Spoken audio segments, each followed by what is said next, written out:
So let's talk capital. This is the private capital curve, total private capital into the United States since 2000. That spike in the middle, that's the subprime crisis. The US experienced a doubling of private capital in 7 years. That was too much too fast. We had a recession, knocked 5% of GDP off in 18 months. Since then, the US has been growing at a much more sustainable rate, much closer to the century average. That's a doubling. Same data, relative terms. The little hump in the middle is a double. Here's the Eurozone. The Europeans had a tripling in the time the Americans had a doubling. As a result, their financial crisis hit harder, lasted longer. Italy still has not recovered. That's Greece. Sevenfold increase in 7 years. They so far have had a 40% reduction in GDP. That's worse than the Great Depression, and they are not done. Here's Brazil.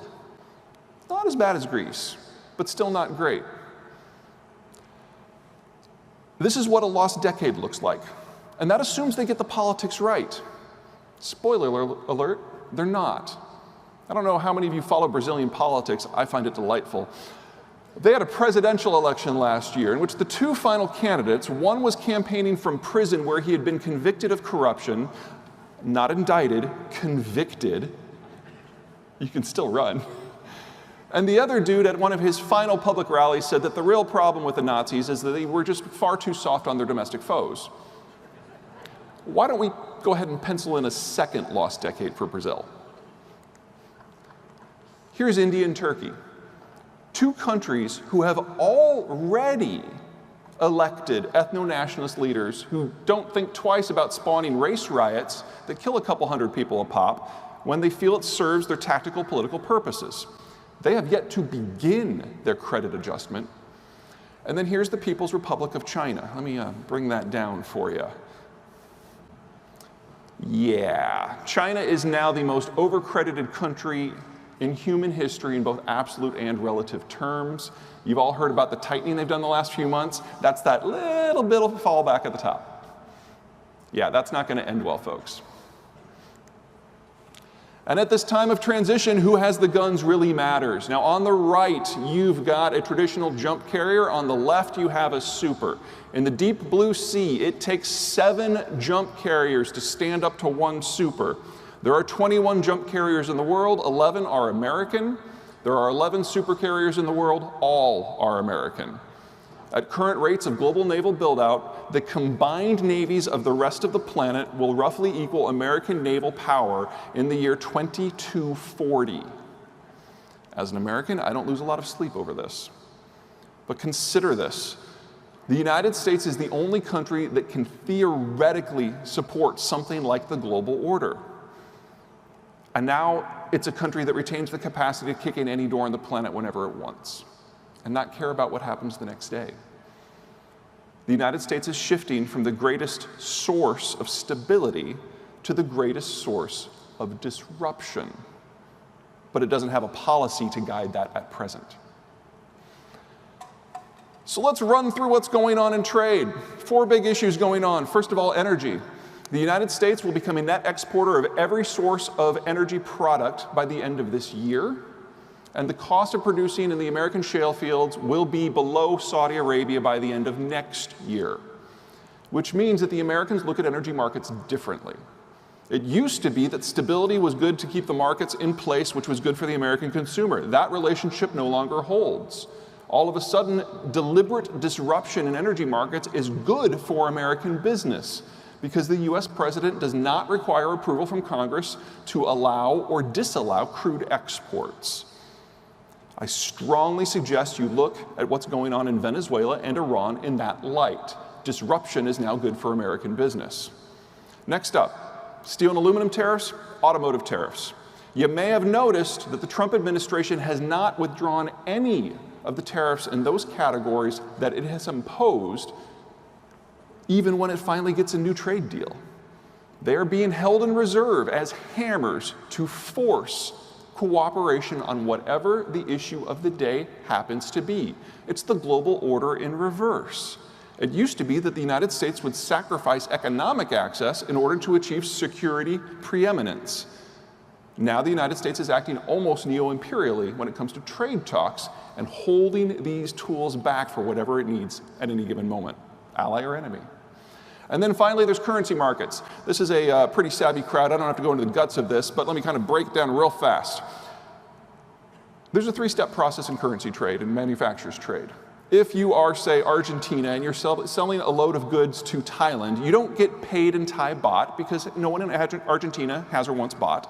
And you don't get paid in pesos because nobody in Thailand has or wants pesos. So the Thais pay in their own currency, it's exchanged for the US dollar, and then it's re-exchanged for pesos. Three-step process. Under Barack Obama, the United States inserted itself into that middle step so it could allow or deny individual transactions based on what was going on in Iran.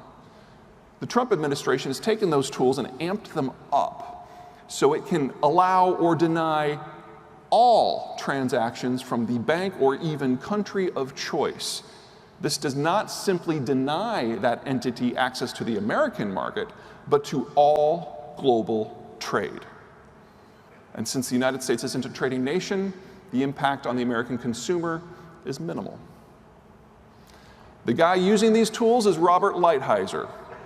He is the only person in the Trump administration who has been there from the beginning and the only one with any sort of autonomy. Now, Lighthizer is kind of infamous in American circles for not giving interviews. And this is not his first stint in government. He used to work for Reagan. You guys remember the Plaza Accords, when the United States basically bludgeoned the European and Japanese allies into forcibly devaluing the US dollar? This is the guy who was assigned to Japan in the aftermath to make sure they never reneged.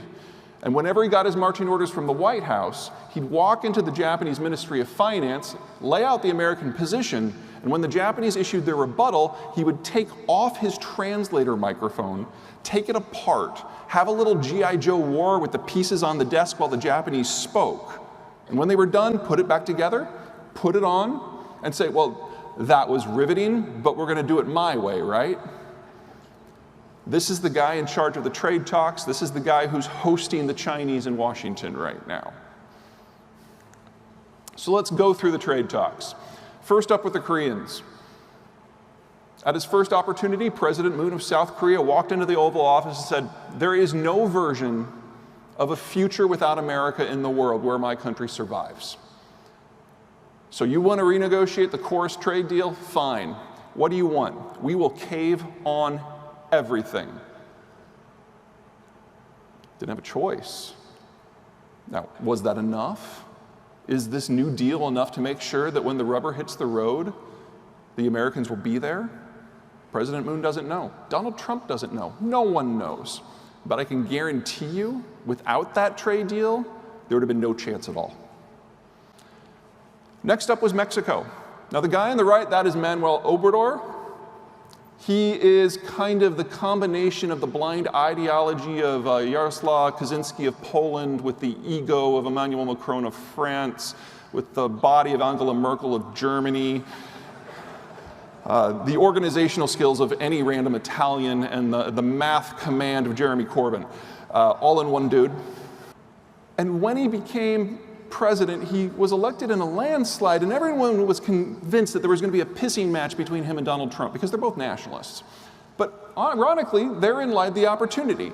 Obrador was smart enough to know that if he picked a fight, that would define his presidency. So he reached out to his predecessor and to Trump and said that if you two guys can figure out what's next, what NAFTA 2 happens to be, I'll get it ratified. So far, he's been a man of his word. Where are my Canadians?